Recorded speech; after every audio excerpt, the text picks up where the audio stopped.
show. Look, the Tennessee Volunteers have been, really making a lot of noise. In fact, Grant Williams has made an announcement, and I'll tell you what that is after I give you my monologue. But, there is Kellie Harper coming in to coach the Lady Vols, Rick Barnes not leaving for L.A., and there is even let's call it a trickle-down effect with ETSU involved. So, two guests today is Caleb Calhoun, allfortennessee.com. Always comes on 12:30 on a Tuesday. We talk to him about what's going on with the Vols. There's a spring practice game, orange and white game, and admittedly we can talk, what does the orange and white game mean? Throwing an incomplete pass in the orange and white game. Oh, see, he'll fill in quite nicely now that Josh Dobbs isn't here anymore. How'd that work out? Yeah. If you really get excited about spring football, I don't know. But the coaching changes, what does it all mean? I got to tell you, I don't think Tennessee is serious about winning in women's basketball anymore. I'll tell you why in a sec. Then at 1 o'clock, we're going to go and talk about all the coaching changes. Did that with Mike Young a little bit, about Mike Young with SoCon John Hooper yesterday, but the man with the real insights, not that SoCon John does not have insights. In fact, he was the one who tipped us off. It was maybe not on the skid. Maybe he was on the have been after a year in which they win the conference and even win an NCAA tournament game. I mean, if Young was ever going to be coach for life, it should have been at Wofford after this year. Instead, he gets a raise of more than 10 times what he was making, and he's the head coach at Virginia Tech. Intriguing. So here we go.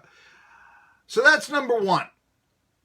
He'll come on at 1 o'clock, Adam Nelson, hoopdirt.com. And a lot of things here. Unicoi County has a new basketball coach, and he is something of a legend in these here parts. That really speaks of not doing it the same old at Unicoi County. Think about that. And that's probably a good thing. But we'll see. And I am kind of curious about how that will work out for all the sports here coming up. Football has had a revival. Hasn't won like this in 30 years at Unicoi County. We broadcast the games of Unicoi County on 1420 WEMB Sports Radio, okay? But football had their best year since 1985 this past season. Brett Strother, he's going to ETSU to play outside linebacker.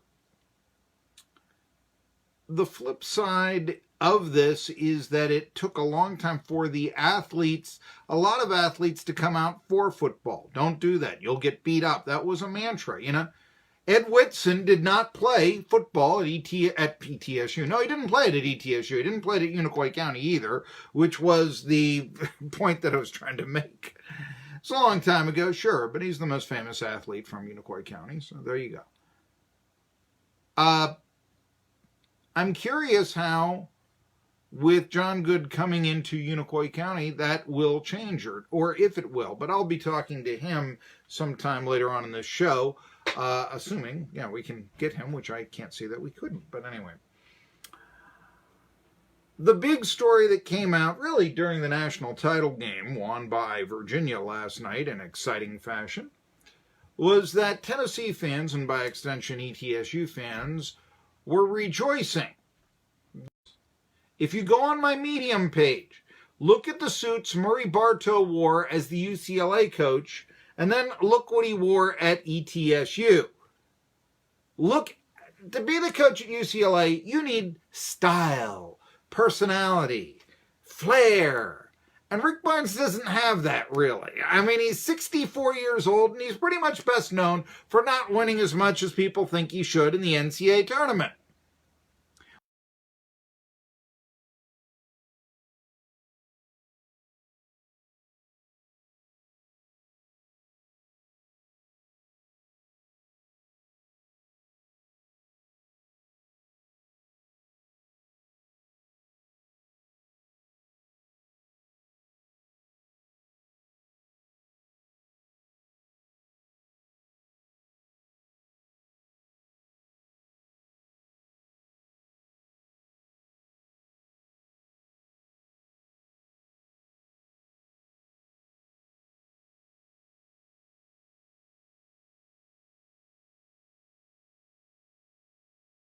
at UCLA. That was well, they couldn't come out with a buyout. Now, I mean, some people are wondering, Chris Beard, Tony Bennett, could that go? We'll talk to, as I said, Adam Nelson, hoopdirt.com, and in the next hour at 1 o'clock. Well, a few minutes, 50-odd minutes. Anyway, Barnes gets a raise from UT because they renegotiate the contract. Doesn't have to pay income taxes, which is a nice thing about living in Tennessee as opposed to California. Maybe the only thing, but, no. All right. But, no, that's an advantage of certainly making money. Look, this man who will be beloved for as long as he wins. At UCLA, he would, yes, have ultimately a greater chance of success. Yeah, he would.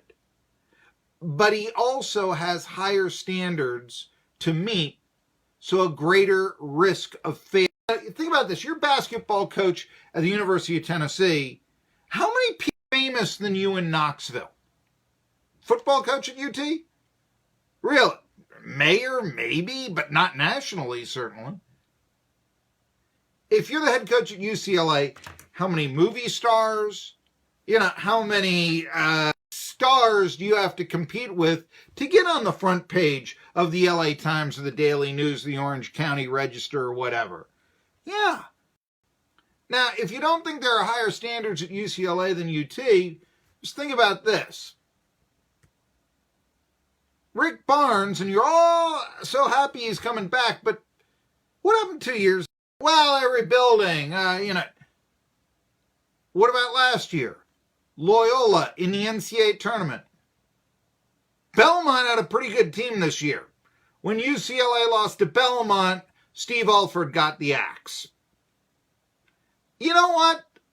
Rick Barnes could get away with scheduling Belmont and losing to them next season. He really could.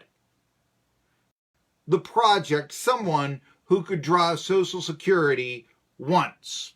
And that's Rick Barnes. Now, would it also be, and I've said this a lot of times, he probably would have been the leading candidate at Tennessee. I think that's sort of the idea that a lot of people, at least around here, felt. I wondered Wes Miller, and all that, but, Phil Fulmer's ties to ETSU, blah, blah, blah. He used to coach there. The only thing that would prevent it is if the stench of Bruce Pearl would have, because he was the assistant, and they just don't want anything to do with that, which might be the case. But regardless, he's going to be 55 next year, Steve Forbes. He's going to come back. With all respect to Mike Young getting a job at Virginia Tech at 57, such hires are generally the exception to the rule, and even if they are made, they generally fail unless you've won another major program. Witness Rick Barnes, witness Ben Howland, etc. Difference between likes him. They've made him one of the highest paid mid-major coaches in the land, so it would take major conference riches to lure him away. Now, there's always a chance of ETSU, let's say, as the year that Wofford did, somebody else could lure him away, but really, all the local schools, they have coaches that they're going to keep. So I really think Forbes has the coach of a generation, and that'll be a good thing for ETSU. In all likelihood, to Kellie Harper, who will be the new coach of the Tennessee Lady Vols. Why? She's cheaper. She's a tie to the glory days of the program. She had a good year at at Missouri State. But, as I've said many times, Holly Warlick was not paid in conjunction with her peers. And that's a sign that UT's athletic administration believes the Lady Vols can win on memories rather than keeping up with the budget and ultimately financial losses, keeping a woman's program at the top demands. And it appears that Harper's hire will continue this trend, as will the lack of elite status for Tennessee women's basketball. Neighborhood Ford is your source for great savings.